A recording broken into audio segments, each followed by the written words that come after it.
দলের ভারপ্রাপ্ত চেয়ারম্যান, তিনি আগামী 25শে ডিসেম্বর, আমি আবার রিপিট করছি যে আগামী 25শে ডিসেম্বর তিনি ঢাকার মাটিতে আমাদের মাঝে এসে পৌঁছবেন। আমরা আমাদের দলের পক্ষ থেকে, সকলের পক্ষ থেকে আমরা তার এই আগমনকে শুধু স্বাগত নয়, আমরা আনন্দের সঙ্গে আমরা সমগ্র জাতিকে জানাতে চাইছি। এবং আজকে গণতন্ত্র উত্তরণের পথে যে সমস্ত বাধাগুলো সৃষ্টি হয়েছিল, আমরা মনে করি যে আমাদের ভারপ্রাপ্ত চেয়ারম্যান তারেক রহমান সাহেব দেশে এসে পৌঁছলে সেই সমস্ত বাধা দূর হয়ে যাবে।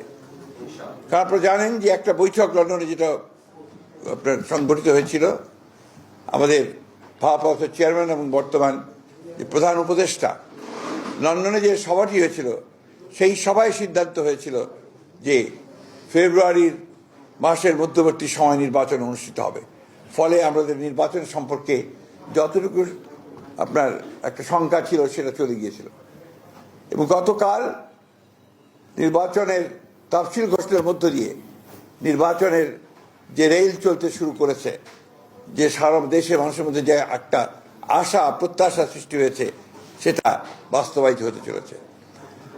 আমরা আবারও আপনাদের জানাতে চাই যে এই বিষয়টা আপনারা যথাযথ আপনার মূল্য দিয়ে আপনারা জাতির সামনে তুলে ধরবেন এবং একই সঙ্গে আমাদের ভারপ্রাপ্ত চেয়ারম্যানের আগমন যেন অত্যন্ত সুন্দর সুষ্ঠুভাবে হতে পারে সেই বিষয়ে আপনারা আমাদেরকে সহযোগিতা করবেন। আপনাদের সকলকে ধন্যবাদ।